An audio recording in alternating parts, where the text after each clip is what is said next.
स्वामी दयाल की दया, राधा स्वामी सहाय, राधा स्वामी।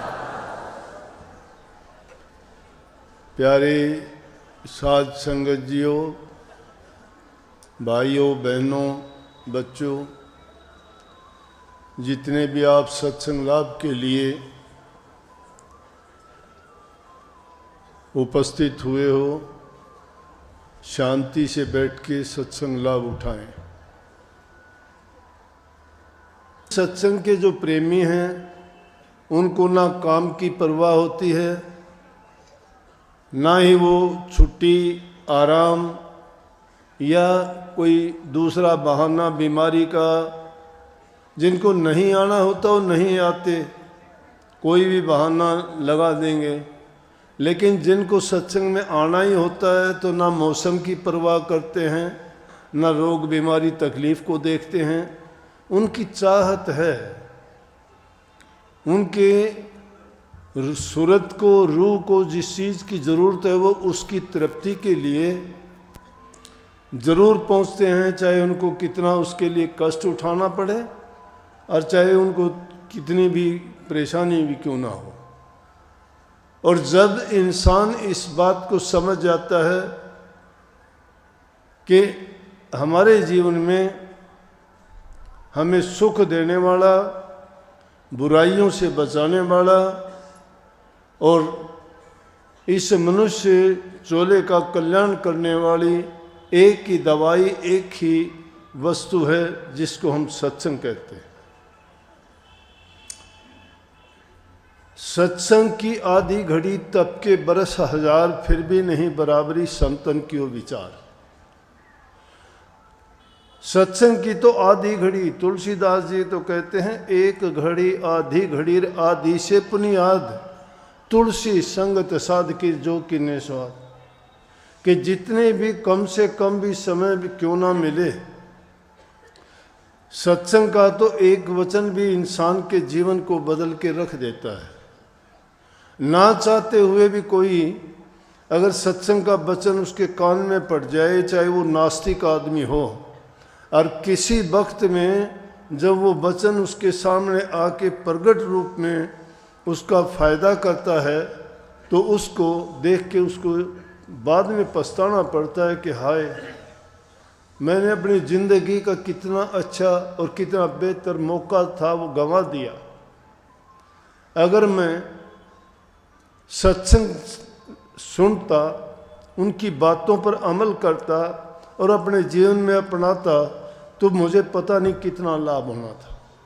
लेकिन कई बार क्या है कि इंसान अपनी बुद्धि से सोचता है, अपनी सोच से आगे वो जाता नहीं है, दूसरे की सोच को अपने अंदर आने नहीं देता है। वाणी तो अभी थी ये, तन मन धन की बाजी लाले मिलन राम का नहीं सोखा। ये उन लोगों के लिए है जिनके विचार ऐसे हैं कि ना ये नहीं हो सकता, और या वो ये सोचते हैं कि भक्ति से क्या फ़ायदा है। लेकिन ये इतना आसान काम भी नहीं है जिस प्रकार से हम भीड़ की भीड़ आके मंदिरों में, मस्जिदों में, गुरुद्वारों में, आश्रमों में जाके बैठ के और ये दिखावा करते हैं कि हमने गुरु से दीक्षा ली है, नाम लिया है, हम पूजा पाठ करते हैं, हम तीर्थों पे जाते हैं, हम व्रत करते हैं, हम नियम का पालन करते हैं, हम बुराई नहीं करते, सच्चाई के रास्ते पे चलते हैं, हम ध्यान अभ्यास करते हैं, नाम का सेवन करते हैं। तो इस तरह की वो अपनी बुद्धि में सोच के अपने आप सोच लेता है, ये मान भी लेता है कि हाँ मैं जो करता हूँ वो सही करता हूँ। लेकिन ये चीज़ इतनी आसान नहीं, उसके लिए आवश्यकता पड़ती है गुरु की। और गुरु का तरीका कौन सा है कि गुरु इस जमायत की तरह से, जिस प्रकार से विद्यार्थी विद्यालय में जाके गुरु से शिक्षा ग्रहण करता है, ये भी एक आध्यात्मिक विद्यालय है। और इस आध्यात्मिक विद्यालय में गुरु द्वारा दिए गए जो नियम हैं, आदेश हैं, शिक्षाएं हैं, उनको अगर हम अपना लें तो ये परमात्मा का मिलना मुश्किल नहीं, बहुत आसान हो जाता है। लेकिन उसके लिए करना क्या पड़ता है कि हमें अपने तन मन और धन की बाजी लगानी पड़ती है। और ये तन मन धन की बाजी किसके लिए क्यों लगानी पड़ती है? कही है कि कबीर साहब आदि संत जो थे वो कहते हैं कि लाखों सिर तुम दे चुके यमराजा की भेंट, एक शीश तुमने ना दिया सतगुरुओं के हेत। कि हम लाखों सिर दे चुके। आप कहोगे लाखों कहाँ दे चुके, जन्म तो ये मिला है, लेकिन पिछले जन्म जो हमें मिले वो हमें याद थोड़े हैं। चार खान के मुसाफिर हैं हम, उनमें घूमते घुमाते अपने कर्मों को भोगते और नए कर्म बनाते बनाते मुश्किल से इंसान का चोला मिला है। वो लाखों जन्म लिए हैं, वो लाखों सिर किसकी भेंट गए? काल की भेंट गए। काल हमें लूटता रहा, माया ठगती रही और हम अज्ञान के बस होके उनमें पिसते रहे। लेकिन वो करते करते भी हमें एक अवसर मिलता है। इंसान का चोला जब मिल जाता है तो इंसान खुशी मनाता है। खुशी भी कम मनाता है जब इसको ये पता होता है कि मैं दुनिया में जाने वाला हूँ, इंसान के रूप में जाने वाला हूँ। बड़ा उतावला होता है कि मैं इस गर्भ से बाहर निकलूँ, प्रभु मुझे बाहर करो, इस नरक से बाहर निकालो। और मैं जब बाहर जाऊँगा तो मुझे ये ज्ञान है कि मैं आपकी भक्ति करूँगा और इस जन्म मरण से छुटकारा पा लूँगा। लेकिन यहाँ आके होता क्या है? वही खेल है जिसमें पिछले भोगों को भोगते हुए आए थे। कुछ तो कर्म के कर्जदार थे, कुछ यहाँ आए तो फिर हमारे मन ने हमें बहका दिया, माया ने हमें ठग लिया और हमारे वही कर्म और वही हमारे विचार और ख्यालात हमें इस संसार में घसीटते रहे।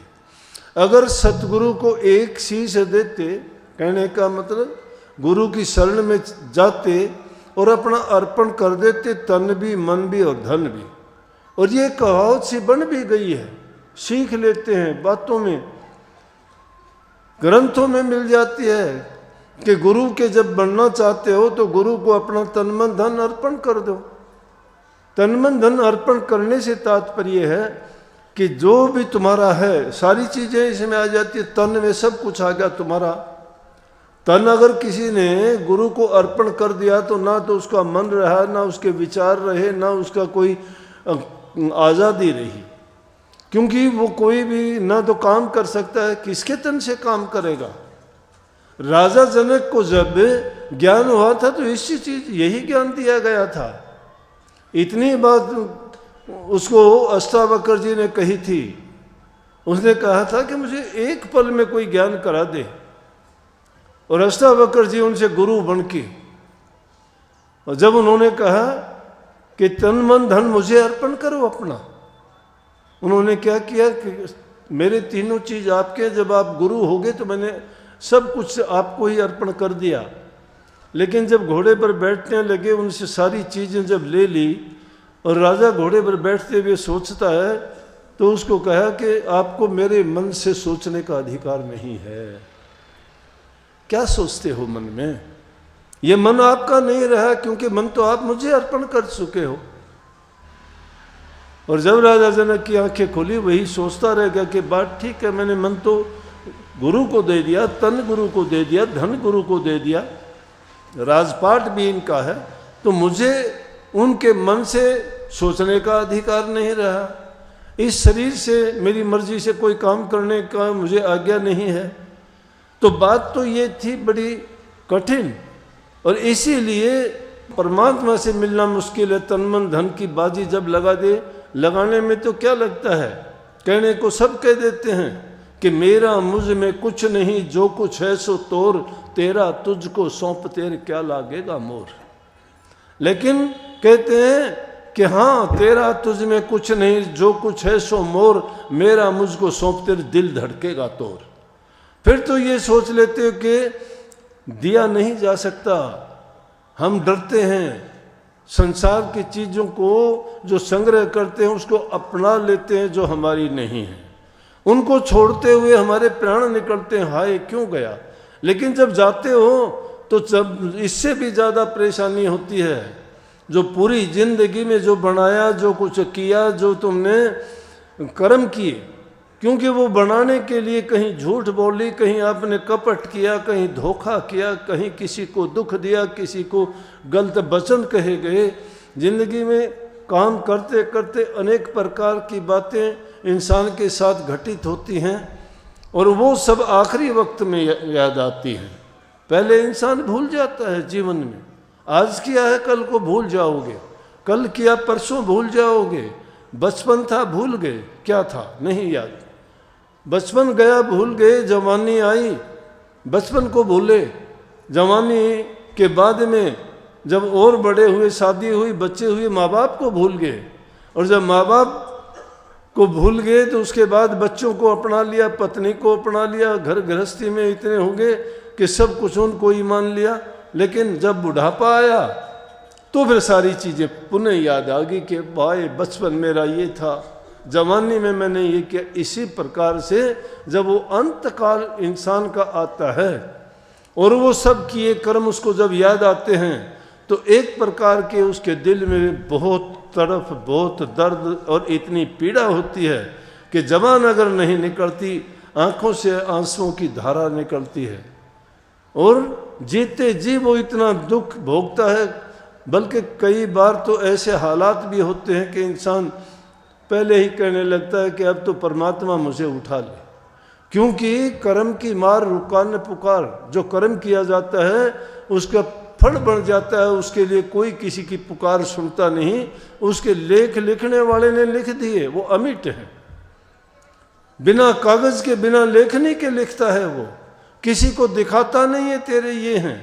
लेकिन जो इंसान गुरु की शरण में जाता है, गुरु उसको वो शिक्षा, वो ज्ञान और वो शब्द कोश पकड़ाता है जिसको पढ़ने से उसे आत्म ज्ञान, आत्म बोध होता है। उससे पता लगता है कि इंसान को उसका कर्म किस प्रकार से सुख और दुख पहुंचाता है और कर्म उसको किस प्रकार से इस दुनिया से पार उतारता है। लेकिन वो जो तन मन धन की बाजी लगाते हैं उसमें कई भी है। कबीर साहब दूसरी जगह कहते हैं कि बाजी मांडू पीव से,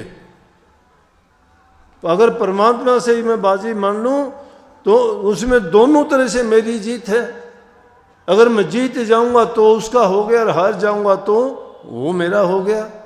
बनाना उसी को अपना है, उस मालिक को अपना बनाने में इंसान को अच्छे काम करना, किसी को दुख तकलीफ ना देना। भक्ति के मार्ग पर चलना चाहते हो तो उससे पहले उन बुराइयों से छुटकारा हमें पाना चाहिए। जब तन से मन से तो करते हैं सब उल्टे सीधे काम। अब पूछने वाले बात भी अजीब अजीब से पूछते हैं। एक आदमी मेरे से आके कहने लगा, बोला जी एक बात बताओ, आप कहते हो कि शराब ना पिया करो, ये ना किया करो, वो नशा ना किया करो, बोले अंगूर खा लें। माँ बहुत अच्छी बात है, खाना चाहिए, अंगूर खा लें। हाँ माँ जरूर खाओ। बोले संतरे खा लें। हाँ वो भी खा लेने चाहिए। बोला जब अंगूर खा सकते हैं, संतरे खा सकते हैं तो उनका जूस निकाल के गर्म करके और उसको थोड़ा पका के पी लें तो क्या हर्ज है। समझ गए होगे उनका मतलब क्या था। बोले वो इसी से बनते हैं ना। माँ हाँ बनते तो इसी हैं, लेकिन क्या हो जाता है कि वो जहर बन जाता है वो चीज़। अब उनको क्या कहे। कोई आके कहता है इस तरह वाली बात जो बहाने ढूंढते हैं। कहने लगे एक, बोले जी मैं तो वैसे भी सच्चा हूँ, किसी का बुरा करता नहीं, ईमानदारी का जीवन जीता हूँ, अपना कमा के खाता हूँ। जब हमने किसी का बुरा ही नहीं किया तो सत्संग और नाम हमारे लिए क्यों ज़रूरी है। मैं बहुत अच्छी बात है। मैं एक बात बता कि अगर तूने लिख दिया, मैं कहूँगा लिखे, 0 लिख दिया तूने। बोला लिख दी। मैं एक और लिख दे, दूसरी भी लिख दी। मैं और लिख दे, एक तीसरी भी लिख दी। मैं बोला एक और लिख दे, चौथी भी लिख दी। मैं एक और लिख, 5वें भी लिख दी। माँ कितने हो गए। मेरा कुछ भी नहीं हुआ, 5 0 हैं। ये 5 0 हैं। मैं इनके आगे 1 का लिख दे, 2 का लिख दे, क्या हो गया। बोला जी फिर तो बहुत हो गई, ये लाखों में गए। इसी तरह से ये कर्म है दुनियादारी के, जो कहते हैं अपनी मर्जी से किए हुए कर्म। आप मानते हो कि मैं झूठ नहीं करता, मैं पूजा पाठ नहीं करता, मैं नाम की गुरु की मुझे ज़रूरत क्या है। गुरु की जरूरत वो उसी एक का दो का लगाने की, नहीं तो सारी की सारी सिफर है, जीवन में कुछ नहीं है, जीरो। इसलिए इन बहानों की तरफ ना जाके इंसान को शुभ और नेक कर्म करने सीखने चाहिए। और जो शुभ और नेक कर्म करने का अगर तरीका पूछना चाहते हो तो हम नहीं जानते हैं उनको। शायद कई बार हम सोचते हैं ये अच्छा काम है, लेकिन वो किसी को दुख दे जाता है, उसका परिणाम दुख में होता है, उससे अकारण ही ऐसा कर्म और पाप बन जाता है जो हमें भोगना पड़ता है। चाहते तो हम हैं कि अच्छा हो, लेकिन नहीं होता। परंतु सत्संग इंसान के जीवन को सुधार देता है। जो चीज़ें तप करने से आपको कई वर्षों में भी हासिल नहीं होती, वो सत्संग में आपको एक वचन में हासिल हो जाएगी, क्योंकि ये एक कमाई हुई चीज़ है। सत्संग में उनका अनुभव किया हुआ है, आजमाई हुई बातें सत्संग में जीव के हित के लिए, उसके लाभ के लिए, उसके कल्याण के लिए और उसके उद्धार के लिए बताई जाती है। वो किसी दूसरे के लिए काम नहीं आती, उसके खुद के लिए काम आती है। इसलिए हमें सबसे पहले अपने जीवन को अच्छा बनाना चाहिए। और अच्छा जीवन बनाने के लिए आप कैसे बनोगे, बहुत कठिन है वो। ये भक्ति का मार्ग तो इतना कठिन है, कोई भी आपको कुछ भी कह देगा, लेकिन बर्दाश्त करना मुश्किल हो जाएगा। लेकिन इस तरह की परीक्षाएं होती हैं कि उनमें बुरी भी, दुख भी, कष्ट भी जब झेलोगे। कितने तरीके महात्माओं ने उस परमात्मा को पाने के लिए, कोई अग्नि के सामने बैठा, कोई जल में खड़ा हुआ, किसी ने व्रत रखे, किसी ने कुछ खाया पिया नहीं, कितने कितने कठिन तप तपस्या। अब भी नहीं देखते क्या, अपने जैनी साधों में शरीर से नंगा रहते हैं, गर्मी हो सर्दी हो। खाने के उनके इतने नियम हैं कि सूर्य उदय होने के बाद खाएंगे और शाम को उसके अस्त होने से पहले खाना खाएंगे। पैरों में जूती तक पहन के नहीं चलते हैं कि कीड़े मकोड़े ना मर जाएं। मुंह से सांस भी नहीं लेते कि हवा में रहने वाले भी कीट हमारे सांस के लेने से उनका नाश ना हो। इतने अच्छे अच्छे भी कठिन जो साधना करते हैं, और वो साधना करने के बाद भी उस चीज़ को नहीं पा सकते, लेकिन उन्होंने अनेक तरीकों से उस प्रभु को पाने के लिए कितनी कठिन तप किए। तो उस आसानी से थोड़ी बन जाती है, ये बात हम कह देते हैं। अब ये वही बात हमारे यहाँ भी है। हम भी कह देते हैं कि मैंने गुरु से नाम ले लिया, अब नाम को जानते नहीं, नाम क्या लिया आपने। आप समझते हो कि हमने 5 नाम ले लिए, राधा स्वामी नाम ले लिया या और कोई दूसरा नाम ले लिया, उस नाम को जबान से उसको कहते रहे, उसको 10, 20, 50 बार उसके रटन कर लोगे तो क्या उससे कल्याण उद्धार तोरा हो गया। लेकिन उस नाम के महत्व को समझने और जानने से पहले उसके लिए जो जरूरी चीज़ है उनको अपनाना जरूरी है। सबसे पहले अपने अंदर छिपी हुई जो बुराइयां हैं, उन बुराइयों को निकालना की ज़रूरत है। जब उनको तो हम निकालते नहीं हैं, हमारी हालत तो वैसी है कि एक बार कुएं के अंदर पानी था, पानी में दुर्गंध हो गई, पानी पीने वाले जाएं उससे पानी निकालें, पानी पीने लायक नहीं रहा वो। उन्होंने विचार किया, कुएं में झांक के देखा तो उसमें एक जानवर गिर गया था, और जानवर के गिरने के कारण वो सड़ गया। सड़ने से पानी में दुर्गंध होगी, पानी पीने लायक नहीं रहा। तो उन्होंने क्या किया कि उसको पानी को निकाल के और फिर देखा तो फिर वही दुर्गंध उसमें रही। आखिर में एक महात्मा के पास गए, जाके कहने लगे जी बड़ी दुख की बात है, आप कोई उपाय बताओ। कहने लगे बोलो क्या बात है। बोले बात क्या, कुएं में पानी था, अच्छा भला हमारा काम चलता था, पीते थे। आजकल तो ये हालत नहीं है, पानी घर घर में पहुंच गया। वो ज़माने थे पानी को बहुत बड़ा पुण्य मानते थे। बड़े बड़े जो राजा महाराजा हुए वो या सेठ साहूकार होते थे, धर्मशालाएं बनवाते थे, प्याऊ लगवाते थे और पानी का प्रबंध करते थे कि पानी को बहुत बड़ा अन्न का, पानी का पुण्य मानते थे कि भाई जो पानी का इंतजाम कर दे वो बड़ा धर्मात्मा आदमी है।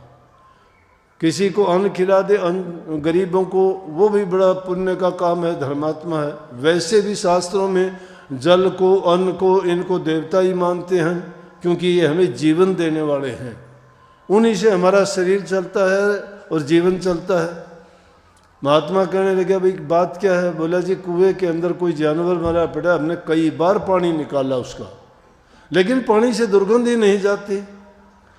जाके देखा, कहने लगे इससे पहले पानी को निकालने की बजाय इसको करंग को निकालो, जो मरा हुआ जानवर है इसको निकालो। उन्होंने उस मरे हुए जानवर को कुएं से निकाला और वो निकालने के बाद क्या देखते हैं कि फिर पानी भी उसका निकाल दिया। उसमें फिर पुनः जो पानी का संचय हुआ वो पानी बड़ा शुद्ध था, पीने लायक था, उसमें कोई दुर्गंध और बदबू नहीं थी। ये कहने का मतलब ये है कि हमारे मन में भी इसी प्रकार से पाप रूपी करंग जब तक इसमें बैठा हुआ है, जब तक हमारे विचार शुद्ध नहीं है, पवित्र नहीं है, तो हम लाख कोशिश कर रहे हैं, लाख आप नाम की दुहाई दिया करो, कितने ही आप आँख कान मुख बंद करके बैठा करो, जब तक वो तुम्हारे मन के अंदर छिपे वो दुर्गंध नहीं जाती, मन का टिकाव नहीं होगा, विचारों की एकाग्रता नहीं होगी, मन आपको नहीं ठहरने देगा अंदर में। और यही भक्ति है कि सच्चे मन से जब मन को तुम एक जगह टिका दोगे, इसीलिए स्वामी जी महाराज ने सबका इलाज बताया कि उसको ध्यान करने के लिए पहले अपने आप को शुद्ध और पवित्र बनाओ, उन बुराइयों को पहले निकालो। जब हृदय पवित्र होगा, शुद्ध हो जाएगा, पवित्र मन में ही परमात्मा का वास होता है। सफाई करते हैं, बाहर की सफाई करते हैं हम हर चीज़ की, क्योंकि सफाई नहीं करेंगे दुर्गंध हो जाएगी। शरीर को की सफाई करते हैं, कपड़ों की सफाई करते हैं, खाने पीने की चीज़ों को शुद्ध करके ही हम उनका सेवन करते हैं। फिर लेकिन मन की शुद्धता के लिए कभी सोचते नहीं। मन की शुद्धि के लिए वो नाम है जो गुरु ने मंत्र दिया है, वो जाप है, उसके जाप करने से होगी।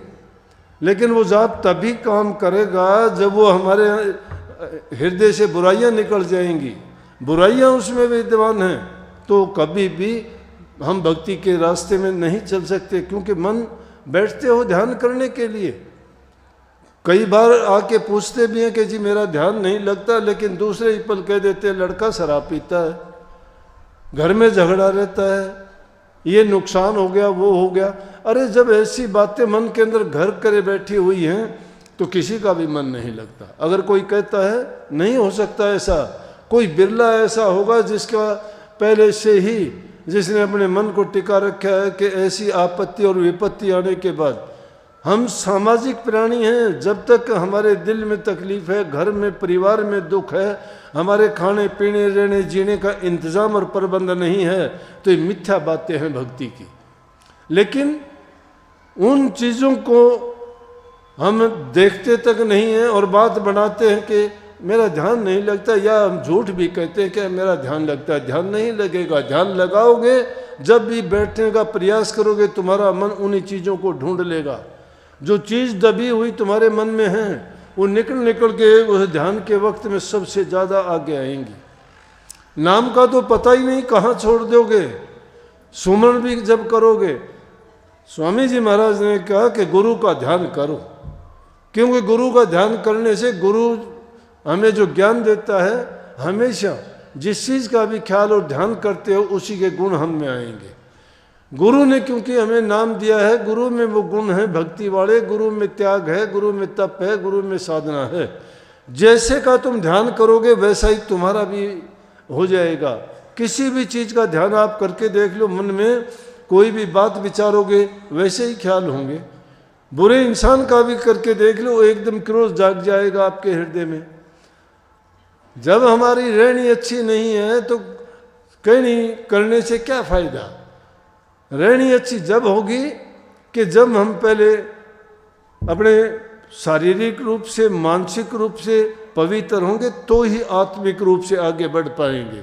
दुख आत्मिक कष्टों का ही है, वो तो बड़ी शुद्ध और पवित्र है, उसमें देर नहीं लगती। हाँ, उसके से पहले हमें बहुत कठिनाइयाँ जो हैं रास्ते में आने वाली बाधाओं को पार करना पड़ता है।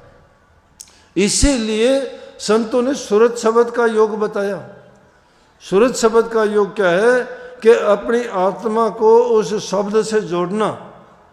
और ये कहाँ है कि नीचे दर्जे में बैठी हुई है जिसमें सारी चीज़ें विद्यमान हैं।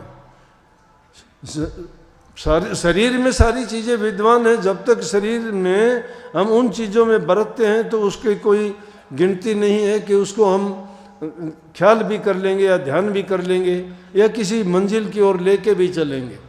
इस बात को हम अगर हृदय में रख लें कि मेरा कल्याण सिर्फ नाम के द्वारा, प्रभु के सुमरण के द्वारा ही होगा, तो जब उसका सुमरण करते करते हमारे मन के विचार शुद्ध हो जाएंगे तो आपको एक ऐसी आदत पड़ जाएगी उसके बिना रह ही नहीं पाओगे। लेकिन उसके लिए क्यों कही ये, तभी कही ये तन मन धन सोखा नहीं है काम, कठिन तो है, लेकिन ये बड़ी दया इस युग में स्वामी जी महाराज ने फरमाई, राधा स्वामी मत की खोज करके सिर्फ गृहस्थियों के लिए, हम जैसों के लिए कि गृहस्थ में रहते हुए हमें भोग और जोग दोनों दिए, कि संसार के भोगों को भी भोगते हुए अपने शुद्ध और पवित्र मन से अच्छे कार्य करें, किसी को दुख कष्ट ना दें, जबान से किसी को बुरा ना कहें, शरीर से किसी को कोई किसी प्रकार का कष्ट ना दें और ना ही अपने मन में किसी के प्रति बुरी भावनाएं रखें। परंतु उस रास्ते पर तो हम चलते ही नहीं, हम तो धोखाधड़ी का कर्म करते हैं, उल्टे सीधे काम करते हैं और सोचते हैं कि शायद मैं जो करता हूँ ये ऐसा ही ऐसा नहीं चलता। उसके हाथ में सब लाखों आंखों से वो देखता है और सबके हिसाब रखता है। वहाँ कोई कानून कायदे को तोड़ नहीं सकता, बड़े लंबे चौड़े कानून हैं, उनमें ना कोई परिवर्तन कर सकता है।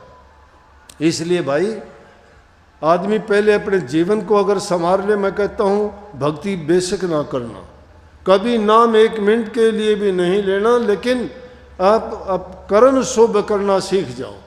शुभ कर्म जो करना सीख जाए उसको परवाह नहीं है। फिर परमात्मा तो ऐसे भक्तों को ढूंढता फिरता है जिन्होंने बुराइयों को त्याग के अपने मन को पवित्र बना लिया, क्योंकि वो रहता ही उनके हृदय में है। अब पवित्र मन जो जिसका हो गया, समझो कि उसने परमात्मा को पा लिया। परमात्मा को अगर आप कहीं यूं ढूंढने चाहते हो कि उसका कोई आकृति है, रंग है, रूप है, ये काम तो बड़े सहज भाव में मैं आपको बताता हूँ। परमात्मा तो हर पल हर घड़ी हमारे साथ में ही है, दूर है नहीं, लेकिन हमारे कर्मों के कारण हम उसको देख नहीं पाते, समझ नहीं पाते हैं। हमें जब ज़रूरत पड़ती है किसी काम में बहुत हम दुखी हो जाते हैं और कोई भी आदमी उस वक्त में आके हमारी मदद करता है।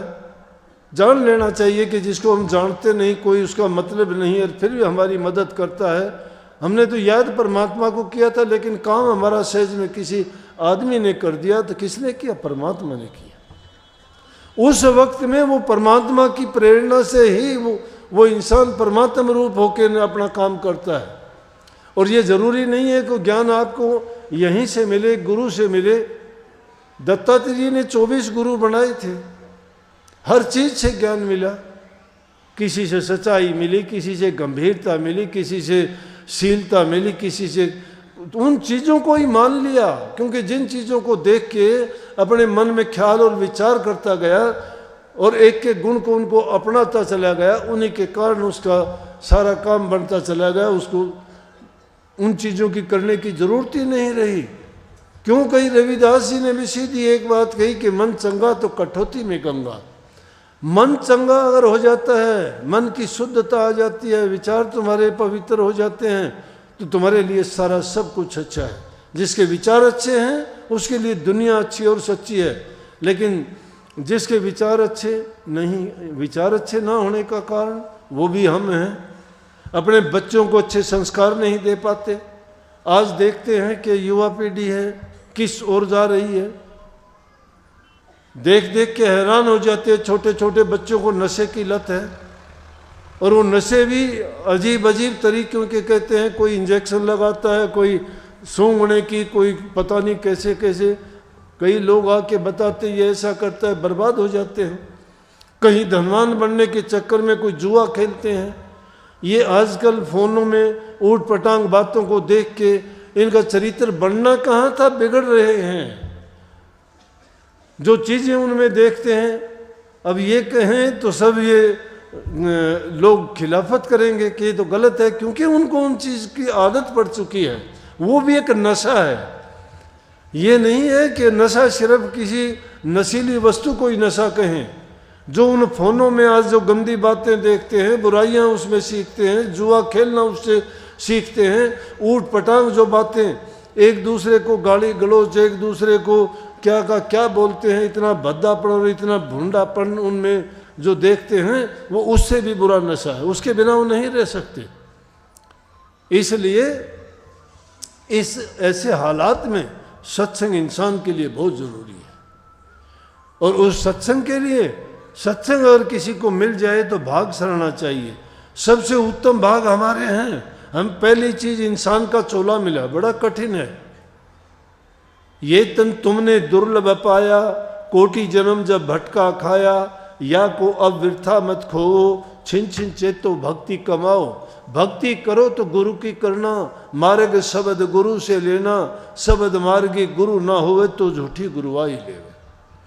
ये तन तुमने दुर्लभ पाया, बड़ा दुर्लभ है इंसान का चोला। कोटि जन्म जब भटका खाया, हमने कोटि जन्मों के बाद ये मिला है। अब इसको व्यर्था मत खो। व्यर्था कैसे खोते हैं? संसार के पदार्थों में, इन बिना बात की चीज़ों में पढ़ के इसको बर्बाद करते हैं। तो छिन छिन चेतो भक्ति कमाओ। छिन छिन चेतने का ही मतलब है समझो उसको। जब तक समझ आती नहीं, इंसान की परेशानी जाती नहीं। और जो इंसान समझ जाता है, फिर भक्ति करने में, ध्यान लगाने में, नाम जपने में, अभ्यास करने में कोई देर नहीं, बहुत आसान है, बहुत है। कबीर साहब ने एक वाणी में कहा, पिया का मार्ग, पहले खुद ही कहते, पिया का मार्ग कठिन है खांडे की धारा, डगमगे तो गिर पड़े नहीं उतरे पारा। संयम की जरूरत है, साधना की जरूरत है, धैर्य की जरूरत है, तप की जरूरत है। ये चीज़ जरूरी हैं। और इन पर चलना ऐसा है जैसे तलवार की धार के ऊपर चलना। बहुत कठिन है पिया का मार्ग, परमात्मा से मिलने का मार्ग बड़ा कठिन है। जैसे खांडे की धार पर चलना है, उस पर आपकी परीक्षाएं होंगी, अनेक प्रकार की होंगी। तुम्हारे बारे में कोई झूठा कुछ का कुछ कह देगा, ऐसी बातें कह देगा जो तुम्हें कभी जिंदगी में सुनी भी नहीं होंगी। क्योंकि कुछ लालची लोग, वो लोग आते इसी काम के लिए हैं, जो जिनकी बुद्धि खराब होती है। इस दुनिया में ऐसा है, किसी का कितना भी भला कर लो, लेकिन अंत में बुराई मिलती है। जितना जिसका ज़्यादा अच्छा करोगे, वो उतनी ज़्यादा दुष्टता करेगा, नीचता करेगा। क्यों करेगा? कि उसका कर्म है, वो ऐसा ही कर्म लेके आया है और वो अपने कर्म का काम करेगा। तो इसलिए उनसे बचना भी मुश्किल हो जाता है। इसलिए खांडे की धार बताई, अनाप शनाप की झूठी बात, जिनका कोई लेना नहीं देना नहीं। फिर दूसरे की बातों को अपने आप हम क्यों ओढ़ते हैं? अगर कोई बुरा करता है, आप लोग बुरा करते हो, आपका बुरा करने का परिणाम तो आपको भोगना पड़ेगा, लेकिन दुखी मैं हूँ, दुखी मैं हूँ। अपनी ओर झांकता नहीं हूँ, अपनी परवाह नहीं है, अपना सुधार नहीं करता हूँ, मेरे जो खोटे मंदे कर्म हैं उनकी तरफ देखता भी नहीं हूँ, बुराइयाँ दूसरे की ढूंढता फिरता हूँ। खूब तो डूबे नीच कीच और औरों को करें उपदेश। आप तो उस दलदल में ऐसे धसे हुए हैं कि उसका रोम रोम जो है गंदगी से भरा पड़ा है, वो दूसरों की बुराइयाँ ढूंढते हैं। इसलिए ये खांडे की धार है, जिसकी कोई औकात नहीं, वो कुछ का कुछ वो अनाप शनाप जो दिल में आएगा कह देगा। ये इसलिए खांडे की धार है। लेकिन अगली बार कहते हैं कि पिया का मार्ग सुगम है, तू कहत अनेडा, नाच न जाने बावड़ी का आंगन टेढ़ा। अगर तुम नाचना नहीं जानते हो तो खोट क्या निकालोगे कि आंगन टेढ़ा मेढ़ा है इसलिए मेरा नाच खराब हो गया। गलत। इंसान अच्छा खुद नहीं करता है और दोष दूसरे में निकालना शुरू कर देता है। तो ये बात क्यों करता है कि वो अपनी कमी नहीं ढूंढता। इंसान सबसे पहले अपनी कमियों को देखना शुरू कर दे कि मेरे अंदर कमियां क्या हैं, लेकिन अहंकार हमारा हमें नहीं झांकने देता अपने अंदर में। हम अगर अपने अंदर झांकना शुरू कर दें, अपने आप को पहचान ले, अपने आप को जान ले, अपने कर्मों को देख लें, तो हमारे सुधार होने में कोई देर नहीं लगती। इसलिए कही कि ये तन हमने दुर्लभ पाया, तो हमें वो दुर्लभ तन मिला है, इंसान का चोला मिला है। दूसरी चीज भाग्य की बात, गुरु मिला है। गुरु नहीं मिलते आज के युग में। गुरु भी मिल जाए, शिष्य मिलने बड़े कठिन है। बहुत शिष्य बैठे हुए हो, लेकिन शिष्य मिलने कठिन है। अब बात कहूंगा तो शायद किसी को बुरी ना लग जाए, मैं तो शिष्य ऐसे ऐसे शिष्य देखता हूं, चाहे गुरु जेड़ में हो तो भी उसके शिष्य वहां माथा टेकने भी चले जाएंगे। वो नहीं देखते, वो गुरु मानते हैं उसको। हम गुरु को क्या मानते हैं? गुरु की बात कहां मानेंगे हम? हमें गुरु भी मिला है, और गुरु भी वो मिला सच्चा गुरु। सच्चा गुरु जो सत्य देश का ज्ञान दे, जो सूरज शब्द का भेद बताए, जो तुम्हें इस दुनियादारी की दलदल और कीचड़ से निकालने का रास्ता दिखाए, वो गुरु होता है। गुरु कोई पाखंड नहीं, गुरु नकल करते हैं कि गुरु चादर इस तरह घेरता है तो मैं भी चादर यूं घेरूं, गुरु को चश्मा लगाता है तो मैं भी चश्मा लगाऊं, गुरु कोटी पहनता है तो मैं भी कोटी पहनूं, गुरु अगर मैसूर गया तो मैं भी मैसूर जाऊं, गुरु नेपाल गया तो मैं नेपाल जाऊं। वो जाओ कहीं नहीं, लेकिन नकल चाहिए उनको। नकल से गुरु बन गए, सपने के गुरु बन गए कि गुरु ने सपने में आदेश दे दिया। गुरु है कहाँ? गुरु नाम तो उसे ज्ञान का है जो शिष्य के जीवन को पलट दे, उसके पाप कर्मों को मिटा दे, उसको सच्चाई का रास्ता दिखा दे, उसकी मंजिल की ओर लेके जाए। जो दुष्ट कर्म करता है वो किसी का नहीं, ना गुरु का, ना पीर का, ना घर का, ना वीर का, वो अपनी संतान का भी नहीं है। इसलिए भाग्यशाली हैं, हमें गुरु मिला, और उससे भी बढ़ के हमें नाम मिला, सत्संग मिला। नाम मिलना भी बड़ा कठिन है। नाम सिर के साटे हरी मिले तो भी सस्ता जान।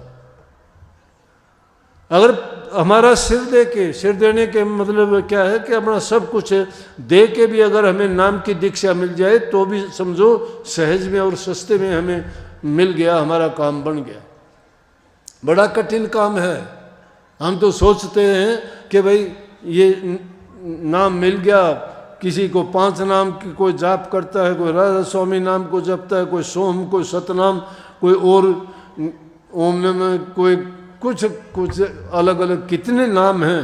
तो उनके लेने से क्या है, जबान से तो घने नाम बकते हो। सुबह पैर उठते हो उस टाइम से लेकर रात को सोते वक्त नाम ही नाम कर लेते हो, कभी किसी का, कभी किसी का, कभी किसी का।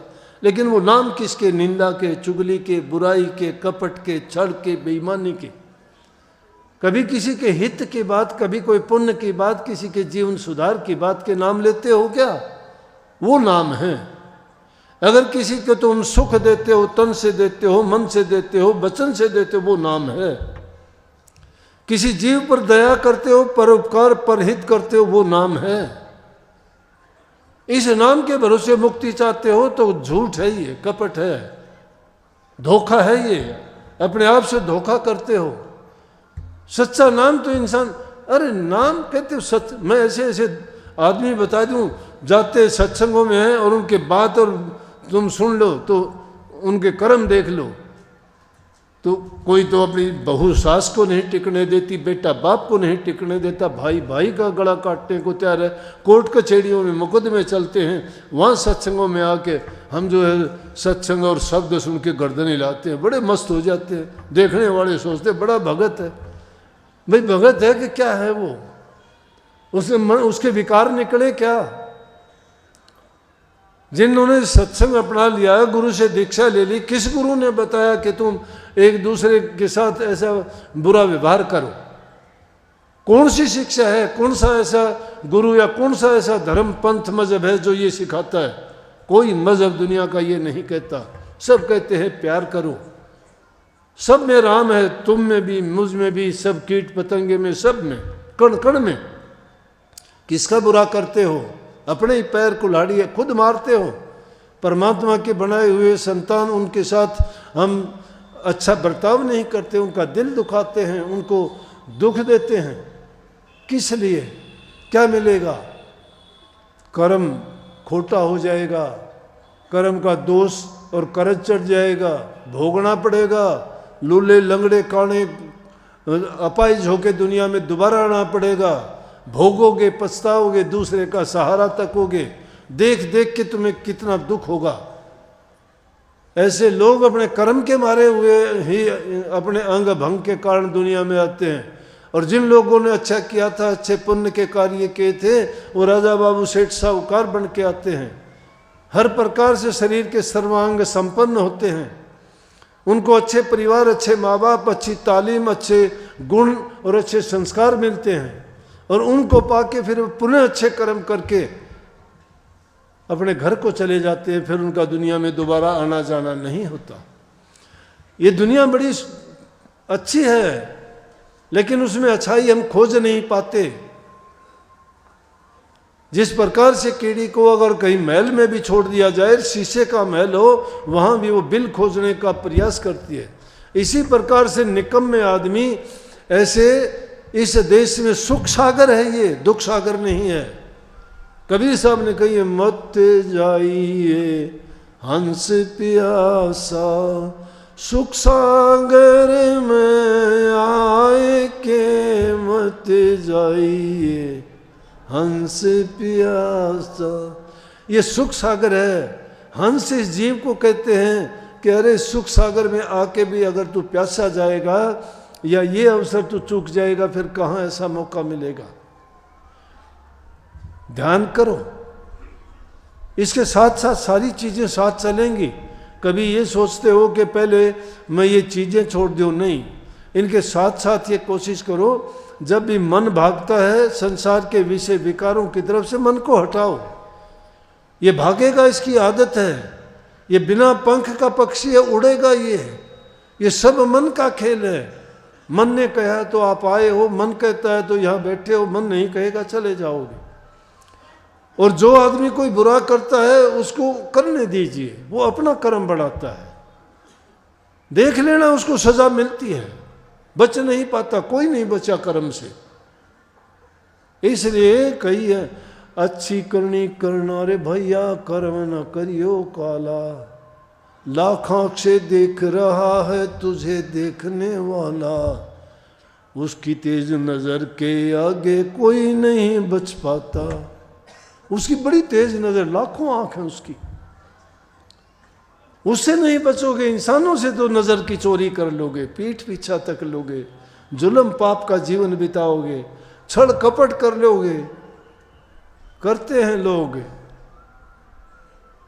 लेकिन तुम ये चिंता ना करो, अगर किसी ने कपट किया है, छल किया है, उनकी दशा देख लेना, तुम्हारी आंखों के सामने देख लेना। मैंने तो देखा है ऐसे लोगों को जिन्होंने ऐसे कर्म किए, उनकी ऐसी दुर्गति हुई कि मुंह दिखाने लायक नहीं रहे। इसलिए अपने गंदे कर्म यहाँ बुरे कर्म करते हैं। दुनिया में भी हमारी ये हालत होती है, कोई शक्ल देखना नहीं चाहता और आगे जाके नर्क भोगने पड़ते हैं, और उसके बाद भी पता नहीं इस जीव की क्या गति होएगी, कहाँ फेंक दिया जाता है। वो तो मालिक का अपना नियम है। लेकिन उन सब चीज़ों से बचने के लिए सत्संग हमें सुगम, सीधा, सरल रास्ता देता है कि आप भक्ति कमाओ, छिन छिन चेतो भक्ति कमाओ। भक्ति करो तो गुरु की करना। गुरु की भक्ति है क्या? गुरु की भक्ति है गुरु के वचन की पालना करना। गुरु का अपना हित नहीं है, हमसे वो क्या पालना करवाते हैं? वो तो हमारे जीवन सुधार के लिए कहते हैं, हमें अच्छा जीवन जीने के लिए, सुखी जीवन जीने के लिए, शांति पूर्ण तरीके से इस सुंदर जीवन को बिताने के लिए कहते हैं, ताकि हमारे कर्म अच्छे बने। और जब मन में शांति होगी, घर में शांति होगी, तो आपका भजन बंदगी जो भी करते हो वो बढ़ती रहेगी। वो जो जो बढ़ती चली जाएगी, फिर आपको ये समझ भी आ जाएगी कि उन कर्मों में हम ना पड़े। हमें अपना जीवन सुधारने की चिंता होनी चाहिए, ना कि दूसरे की। हम दूसरे की चिंता ज़्यादा करते हैं, खुद की ओर नहीं देखते कि हमारा क्या होगा। दोष पराये देख कर चल हसंत हसंत, अपना याद न आमीता का आद न अंत। दूसरे के तो दोष देख के हंसते हैं और अपने याद ही नहीं आते कि हम क्या क्या करते हैं। इसलिए तीन चीज, साकेत, शुक्र, कुकरा, इनकी गति है एक। साकेत नीच और दुष्ट आदमी, शुक्र सुअर और कुकर कुत्ता, इनकी गति एक ही है। लाख वचन कर बोधिए तऊ न छोड़े टेक। उनको लाखों बार भी समझाते हो तो भी नहीं, वो अपनी जो आदत है उसको नहीं बदलते। वो वही आदत बदलेंगे। लेकिन साध, सती और सूरमा, इन पटतर कोई नाम। साध, सती और सूरमा। साधु जो साधन करता है, साधु का मतलब भेखधारी नहीं। कभी सोचते हो लाल कपड़े डाल लिए, दाढ़ी मूछ रखा ली और हाथ में चिमटा करमंडल ले लिए, पैरों से नंगे, और वो जो है वही साधु नहीं। साधु उसको कहते, साधु सोई जो साधन करता तज के आलस वाद विवादा। साधु वो है जो साधन करता है, नाम भक्ति करता है, आलस और वाद विवाद को छोड़ देता है। जिसको जो वाद विवाद करता है वो साधुता नहीं है उसमें, साधु वाले गुण नहीं है उसमें। वो अपने इन चीज़ों से दूर रहता है, उन चीज़ों को छोड़ के। तो साध, सती और सुरमा, इन पटतर कोई ना। इनके बराबर क्यों नहीं है? ये आगे कोई कदम रखते, पीछे कदम नहीं रखते जब चलते हैं। साधु घबराता नहीं है, आगे बढ़ता है कि दुनियादारी की बातों को देख के, उनकी उल्टी सीधी बातों को सुन के अपना साधु का जो स्वभाव है वो नहीं छोड़ता। सती, चाहे कितना भी कष्ट क्यों ना हो, जिसने अपने पति को सर्वस्व मान लिया है, वो दूसरे आदमी की परछाई भी नहीं पड़ने देती। आज वो जमाना तो नहीं है, लेकिन हमारा इतिहास भरा पड़ा है सतियों के जीवन से। माता अनसुईया, माता सीता जैसी। तो उनकी क्या है कि अग्नि में जिंदा जल जाएंगी वो पति के साथ, परवाह नहीं उनको। हाय तौबा, हमें थोड़ी सी भी आंच लग जाती है, कितनी जलन, कितना कष्ट होता है, लेकिन वो बेपरवाह अपनी मन को ठहरा देती है अपने पति में। हम तो ध्यान करते, एक पल के लिए भी हमारा ध्यान ऐसा नहीं लगता। और मैं कहता हूँ ध्यान अगर लगाना ही है तो बहुत आसान तरीका है। आसान तरीका है, अपने पल्ले बांध के लेके जाओ। अगर जब तुम ध्यान में बैठते हो, हर चीज़ से निवृत्त होके, जब एकाग्रचित होके तुम शिथिर हो आसन पे, तो आसन कोई भी हो तुम्हारा, जब उसमें शिथिर हो तो पूरी दुनियादारी को एक तरफ निकाल दो। अपने आप को भी एक बार भूल जाओ कि मैं कहाँ हूँ, क्या करता हूँ। नहीं, ये ख्याल करके बैठते हो मैं आधा घंटा ध्यान करूँगा, मैं घंटा ध्यान करूँगा, मैं इतना सुमन करूँगा, तो आप कुछ भी नहीं करते हो।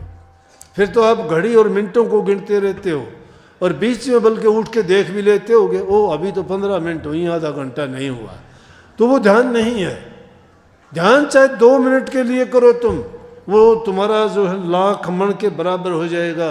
लेकिन जितनी देर के लिए भी बैठो ना, उस देर में तो अपने आप को भी भूल जाओ। ना तुम्हारा मन रहे, ना सूरत रहे, ना शब्द रहे, ना गुरु रहे, ना तुम रहो। सिर्फ तुम्हारा एक ही तारतम्य हो, बस शून्य में पहुंच जाओगे। 2 पल के लिए भी बैठोगे तो आपको वो आनंद, वो खुशी और वो शक्ति मिलेगी कि आपको ये समझ आ जाएगी कि वास्तविकता ध्यान की ये है।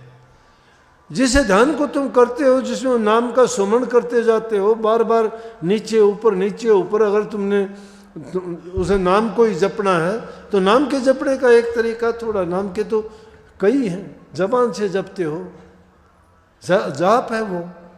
वही जाप कुछ समय के बाद में अजपा बन जाता है, वही बाद में अनहद बन जाता है, लेकिन चेतनता रहती है उसमें ध्यान में कम, लेकिन चेतनता ज़्यादा रहती है। अगर वो चेतन नहीं रहते, सुरत को कहते, सुरत चलती है, नृत्य देखती है। जब वो सुरत ही नृत्य का रूप ले लेती है तो वो रास्ते के उन मंजिलों का जो बयान किया गया है उनका सब ध्यान करती हुई चलती है, देखती है उनको। तो इसलिए जब भी तुम ध्यान में बैठते हो ना, उस टाइम पे अपने आप को भूला करो, सब कामों को भूल जाया करो, ये भी भूल जाया करो मैं क्या करता हूँ, किस लिए बैठा हूँ। नहीं, सिर्फ आपको 2 पल तो लगेंगे, उसके बाद देखना कि आपका ध्यान क्या लगता है, पता भी नहीं लगेगा। आप 10 मिनट बैठोगे, 15 मिनट बैठोगे, लगेगा जैसे अभी बैठे थे, अभी उठ लिए। जब ध्यान में यही पता रहता है कि मैं इतनी देर के लिए बैठा, ध्यान तो वो होगा जब बैठोगे पता भी नहीं लगेगा, और उठोगे तो हैरान होगे कि मैं इतनी देर बैठ गया, मुझे तो नहीं लगता, मुझे लगता है कि मैं तो 2 ही मिनट बैठा था। वो ध्यान है। और तीसरा क्या है? सूरमा। सूरमा कौन होता है? भक्ति के मार्ग में सूरमा भक्त लोग होते हैं। इनको लड़ाई मन के साथ करनी पड़ती है, और मन के साथ साथ इच्छाओं से, तृष्णाओं से, वासनाओं से, काम से, क्रोध से, लोभ से, मोह से, इतनी लड़ाइयाँ लड़नी पड़ती हैं। वो सूरवीर है जो इन बातों से जीत जाता है। और जो अपने मन से ही हारा हुआ है, वो किससे जीतेगा, किसको जीत लेगा? अगर जीतना ही चाहते हो तो अपने मन को जीतो, और मन के द्वारा जो इंद्रियों पे, मन के द्वारा काम किए जाते हैं, उन इंद्रियों का निषेध करो, उनको अपने काबू में रखो। और जब वो तुम्हारे काबू में हो जाएंगे तो समझो कि आपका काम पूर्ण हो गया। तो ये 3 चीज़ पीछे को नहीं हटने वाली, और जो पीछे हटती है तो वो ना तो कोई सूरमा है, ना कोई सती है, वो तो गिर जाती है। स्वामी जी महाराज ने सार वचन में लिखी है, सती जो सत से गिरे नीच घर जावे, सूरा हो रण तजय कायर कहलावे। सूरवीर अगर युद्ध के मैदान में पीठ दिखा जाता है तो कायर कहते हैं उसको, और सती सत से गिर जाती है तो पुराने ज़माने में उसको घर में नहीं रहने देते थे, उनको कहीं दूसरी जगह भेज देते थे, घटिया जगह में किसी के घर नौकरानी की तरह काम करती थी। इसलिए भाई काम कोई मुश्किल नहीं है, सबसे बड़ी प्यार की चीज़ है। प्रेम ही भक्ति का नाम है, सेवा भक्ति का नाम है। ना हमारी सेवा है, ना हम प्रेम करते हैं, तो भक्ति कहाँ से होगी? प्रेम, इसीलिए प्रेम को प्रेमा भक्ति कहते हैं। प्रेमा भक्ति, प्रेम है तो भक्ति करोगे। गुरु भक्ति तो बहुत दूर की चीज़ है। प्रेम भक्ति करो, सेवा भक्ति करो, फिर गुरु भक्ति करोगे, नाम भक्ति उसके बाद में आएगी। मैंने 4 अलग अलग बता दिए। जो इंसान सेवा नहीं करता है, मेरे से लिखवा लो, वो भक्ति नहीं कर सकता। प्रेम जिसके दिल में नहीं है, उसका सुधार कभी नहीं हो सकता। प्रेम हर बीमारी का इलाज है। हर बीमारी का प्रेम करोगे, बड़े से बड़े, जिस प्रकार से जलते हुए घाव पर कोई मलहम लगा दी, इस प्रकार से प्रेम दवा का काम करता है। और जिसने भी पाया है, उन्होंने प्रेम से पाया है। तरीके बहुत हैं, किसी ने ज्ञान योग से, किसी ने हठ योग से, किसी ने तप के द्वारा, अनेकों तरीकों से कोशिश की है, लेकिन सबसे आसान तरीका तो प्रेम का है। और उस प्रेम के बारे में तो जो कही है कि वो प्रेम इतनी बिरह दे देता है कि उसके बिना जिया नहीं जाता। तो प्रेम गुरु में लगाओ, नाम में लगाओ, उसके बिना रहा नहीं जाएगा। जिस प्रकार से मीराबाई ने क्या कहा, जब उसको इतनी बिरह और लगन और तड़फ लगी, तो मीराबाई ने ये कहा, मुझे पहले अगर पता होता मैं प्रेम नहीं करती। जो उन्होंने प्रेम किया, उनका प्रेम ही प्रसिद्ध है, उनके प्रेम की भक्ति थी। जितने भी गुरुमुख हुए, जितने पंथ चले, उन्होंने प्रेम किया गुरु से। उन्होंने गुरु से प्रेम किया। आज राधा स्वामी मत चला है तो हजूर महाराज जी ने स्वामी जी महाराज के साथ वो प्रेम किया था कि स्त्री अपने गुरु से नहीं कर सकती। झूठा खाना, झाड़ू निकालना, मोरी गंदी साफ करना, इतने ऊंचे ओहदे पे होते हुए भी उनके पखाना साफ करना, उनके उठने से पहले उठ जाना, उनको स्नान करवाना, पानी ला के देना, सेवा थी ये। सेवा किसकी करो? जिसकी सेवा करोगे, जिसमें गुण होगा, वो सब कुछ बख्श देगा आपको। और जिसके पास सेवा किसी की कर, खेती की सेवा करते हो तुम्हें नाज देता है, विद्यार्थी पुस्तकों की सेवा करता है तुम्हें ज्ञान देता है, गुरु की सेवा करोगे उसके बाद भक्ति है, तुम्हें भक्ति देगा। किसी धनवान की सेवा नौकर करता है, उसको पगार देता है, तनख्वाह देता है। तो जिसकी भी तुम करोगे सेवा, जो उसके पास है वो देगा। इसलिए गुरु की सेवा सबसे उत्तम है। और सेवा तो अनेक है, सेवाओं का अंत नहीं है। तन से करो, मन से करो, धन से करो, विचार से करो, ख्याल से करो, वो धीरे धीरे बढ़ती चले, स्वरूप उसके बाद में समझ में आते हैं। लेकिन मीराबाई कहने लगी कि बड़ा दुख हुआ मुझे, ये पहले पता होता मुझे, जो मैं पहले जानती प्रेम किए दुख हो, नगर ढिंडोरा पीटती कहती प्रेम करो मत कोई, कि मुझे पहले पता होता है कि इस प्रेम करने में बड़ा दुख है, तो मैं ढिंडोरा पीट पीट के कहती प्रेम मत करना। इस प्रेम के कारण जो बिरह तड़प है, मैं रह नहीं सकती उसके बिना, इसीलिए अपने अंदर वो प्रेम पैदा करो, जिस प्रेम के कारण तुम्हें दूसरी चीज अच्छी ना लगे, दिखाई ना दे, कुछ भी पता ही नहीं लगे। हमें तो क्या है, गंगा गए गंगादास, जमुना गए जमुनादास, पल में तोड़ा पल में मसा, अपनी वफादारी बदलते रहते हैं, पता नहीं। गुरु के नहीं, दुष्ट लोगों के चेले बन जाते हैं, जो निंदा चुगली करते हैं उनके पास में जाके उनकी बड़ी वो करते हैं। और निंदा भी किसकी करते हो? फिर गुरु की करते हो, अपनी कब्र खुद खोदते हो। गुरु ने तुम्हारा क्या बिगाड़ा? गुरु ने कुछ ना कुछ अच्छा किया होगा ना। जब तुम्हारा सब कुछ गुरु ने किया है, उन एहसानों को भूल के ही गुरु की बुराई करते हो। गुरु की बुराई बताओ क्या है, तुम्हारे साथ क्या बुरा किया है? कोई नहीं कहेगा कि ना कुछ भी नहीं किया, अच्छा किया है। बुरी आदतें गुरु ने छुटाई, नशे गुरु ने छुटवाई, विषयों विकारों से तुम्हें बचाया, सही रास्ता तुम्हें दिखाया। और वो इतना ही नहीं, तुम्हारे मन को पवित्र करके तुम्हें नाम की दीक्षा दी, जो इतना आसान नहीं है। तुम्हारे पाप कर्मों को भी ओढ़ लिया, तुम्हें मुर्दों को उठा के भी जिंदा कर दिया। तुम्हारे रोग बीमारी तकलीफ के समय जो है एक नौकर की तरह तुम्हारे सामने खड़ा होकर तुम्हारा संवार दिया सब कुछ। और फिर गुरु की निंदा, कैसे तुम्हारा भला होगा? नरकों में जाने के काम है ये। कहाँ है गुरु भक्ति? कैसे भक्ति? ये भक्ति है कलयुग की। कलयुग में ये भक्ति करते हैं दुष्ट लोगों का। इसी स्वामी जी महाराज की बात कहता हूं, मेरी नहीं कहता। वो कहते हैं सत्संगियन से हेल मेल नहीं, जग जीवन संग रखता प्रीत, अरे मन नहीं आई प्रतीत। सत्संगियों की तो निंदा करो, दुष्ट लोगों के तुम चप्पल जूते उठाते फिरते हो।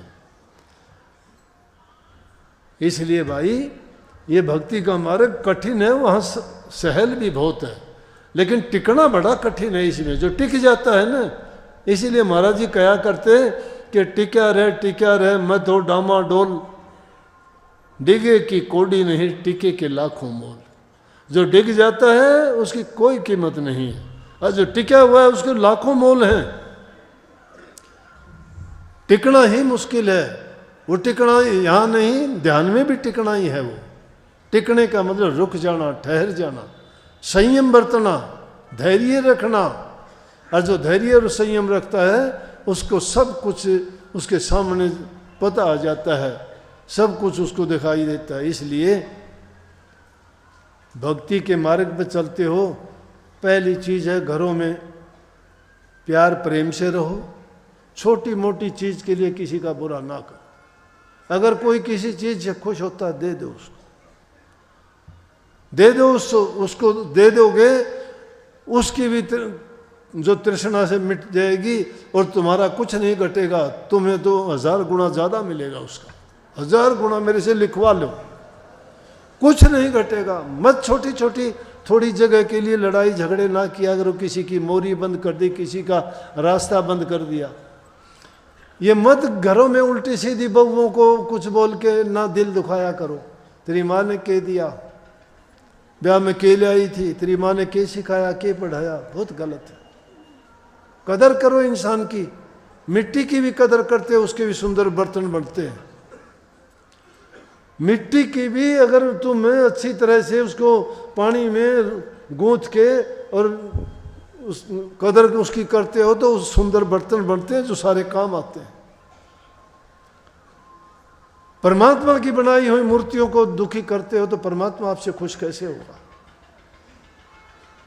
सास बहू को ताने ना दे, बहू में भी अपनी सास को मां माने।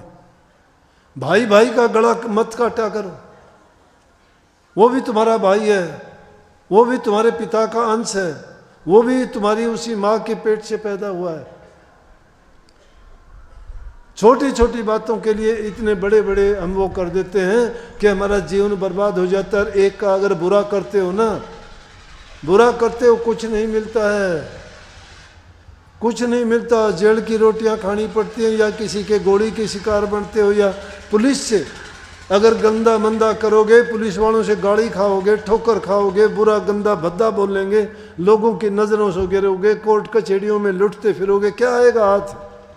अगर इससे अच्छा तुम्हारा भाई तुम्हें कह देता है, हाँ कोई बात नहीं, तुम्हारे भाई ने कहा है, और वो कौन कितने का आदमी आपको बुरे से बुरा कहेगा, वो अच्छा लगेगा?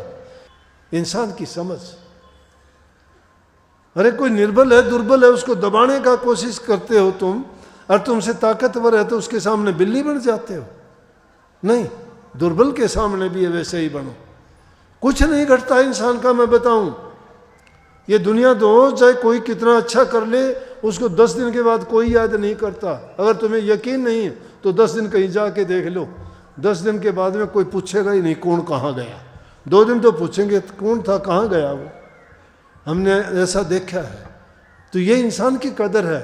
लेकिन इस जीते जी इंसान अगर नेक कर्म करता है तो सारी की सारी भक्ति में गुजरते हैं।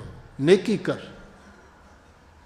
2 दिन के मेहमान हो, लंबा जीवन नहीं है, देखते देखते वक्त गुजर रहा है, चला गया, कितना चला। ये संसार चलता रहता है, वक्त रुकता नहीं है। वक्त के साथ कदम से कदम मिला के चलोगे, अच्छे काम करोगे, तुम्हारे मन में भी शांति रहेगी। जिस प्रकार से रेल में सफ़र करते हो, तुम दूसरे मुसाफिरों से लड़ते हो क्या? लड़ते हो कभी? बस वालों में लड़ते हो कभी? और लड़ते हैं वो मूर्ख हैं।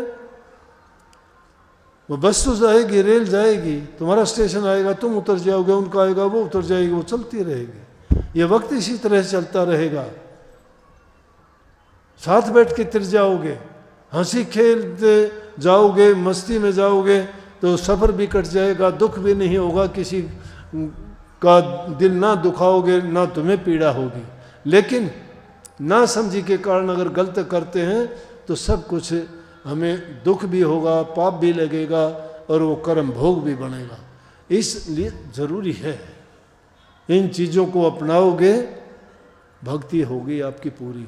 मेरे से लिखवा लो, पहले लिखवा लो, मन टिक जाएगा, मन में शांति होगी। शांति जहाँ है वहीं भक्ति है, वहीं परमात्मा है। परमात्मा का सबसे बड़ा गुण है शांत। वो शांति आप में आ जाएगी तो समझो कि आपने परमात्मा को पा लिया, दर्शन कर लिए, उनके चरणों में पहुंच गए हो आप। और जिसको शांति नहीं आई ना, वो कभी भी अपना जीवन सुधार नहीं कर सकता। इसलिए अच्छा करोगे, अच्छा पाओगे, सब कर्म का परिणाम है। लेकिन गुरु की शरण में जाके नित्य सत्संग करो, नाम की कमाई करो, तुम्हारा जीवन संवर जाएगा। ये दुआ भी है, आशीर्वाद भी है, और आपसे एक अपील भी है कि किया करो ऐसा। सबको बहुत बहुत आशीर्वाद। मालिक आपको भक्ति करने की, अच्छे नेक काम करने की, सेवा करने की और बुराइयों को छोड़ने की शक्ति दे, और आपको नेक इंसान बनाए। सब बहुत बहुत पुण्य आशीर्वाद। राधा बहुत बहुत सबको आशीर्वाद। राधा स्वामी।